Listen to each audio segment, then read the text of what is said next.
साथियों प्रणाम। दोबारा मैं भाट जाति की चर्चा लेकर आपके सामने आया हूँ। भाट जाति का पतन क्यों हुआ, क्या कारण था भाट जाति का पतन होने का। 1871 में कर्नल टाड द्वारा राजस्थान की जातियों का इतिहास लिखा गया और उसमें भाट जाति का भी चयन किया गया। और 1871 में कर्नल टाड ने जिन जातियों का इतिहास लिखा उसमें से 128 जातियों का उन्होंने क्रिमिनल एक्ट में रखा कि ये लोग जन्मजात अपराधी हैं। उसमें भाट भी शामिल थे।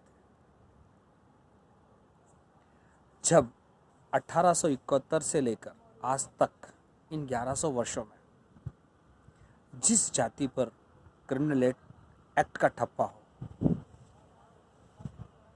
वो मुख्य धारा में कैसे जुड़ पाएगी, उनका विकास कैसे हो पाएगा,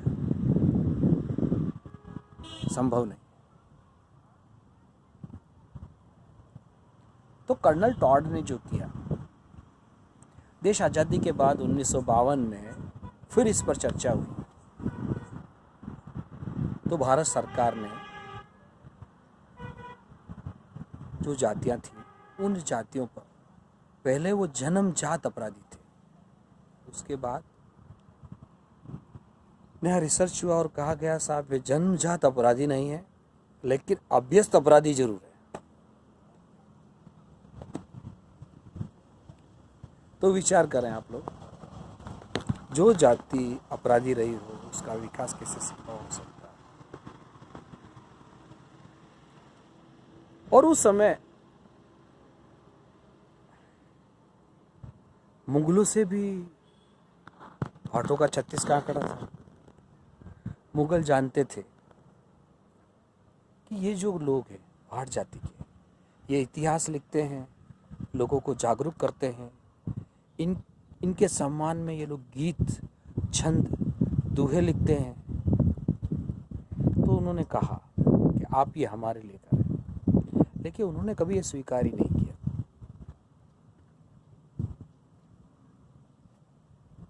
इससे उनकी राष्ट्रभक्ति का पता चलता है। नहीं तो आज जितने भी दुए छंद हुए हैं वो मुगलों के होते हैं। भाटों के कई दुए छंद हैं। मैंने एक पढ़ा था कि चारणों द्वारा लिखा गया था कि भाटों ने कभी दुए छंद लिखे ही नहीं। शायद उन्होंने पूरा पढ़ा नहीं है। भाटों द्वारा दुए छंद भी हैं, दोहे हैं, छंद हैं। और एक विशेष जानकारी आप तक और पहुंचाना चाहता हूं। 1604 ईस्वी की बात कर रहा हूं आपके सामने। 1604 ईस्वी में गुरु नानक साहिब की जो ग्रंथ है उसके अंदर सवैया नाम की जो साखियां है वो भाटों द्वारा लिखी गई थी। अब विचारणीय विषय कि भाटों ने दोहे छंद लिखे या नहीं लिखे, लेकिन लिखे हैं। गुरु ग्रंथ साहिब में नानक साहिब द्वारा उसमें जो साखियां लिखी थी वो भाटों द्वारा लिखी गई थी। तो साथियों, फिर उसी बात पर आते पतन होने का कारण। तो उनकी राष्ट्रभक्ति और समाज के प्रति वफादारी और फिर उनके ऊपर एक अपराधी का ठप्पा होना, तो सोचो उनका विकास संभव नहीं है। 1952 में रिसर्च हुआ, पता चला साहब ये लोग अभ्यस्त अपराधी हैं और आज तक वही ठप्पा लेकर भाट जाति जी रही है। उस समय उनके साथ क्या हुआ कुछ प्रमाण भी है कि साहब मुगलों के साथ उन्होंने युद्ध भी लड़े हैं, कई शूरवीर भी पैदा हुए हैं भाट जाति में। अंग्रेजों के साथ भी उनके युद्ध हुए हैं। तो इस जाति ने बहुत संघर्ष किया है, लेकिन भारत सरकार का कभी ध्यान ही नहीं किया और उन्होंने कर्नल टाड द्वारा लिखे गए इतिहास को परफेक्ट माना। बाद में कई आयोग आए, कालेकर आयोग आए, रेणे आयोग आए, उन्होंने इस पर चर्चाएं करी, जांचें करी, लेकिन इस पर भी कोई निर्णय नहीं लिया।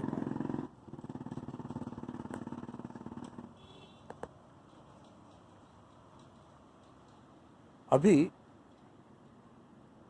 आयोग पर दोबारा चर्चा हुई है, वो जांचें की गई और एंथोलॉजी विभाग ने इसकी जांच की है और दिल्ली इसकी रिपोर्ट गई। साथियों, इस जाति के बारे में बहुत सारी चर्चाएं, बहुत सारी बातें आज भी बाकी हैं। मैं आपसे दोबारा बात करूंगा। आज के लिए इतना ही। धन्यवाद।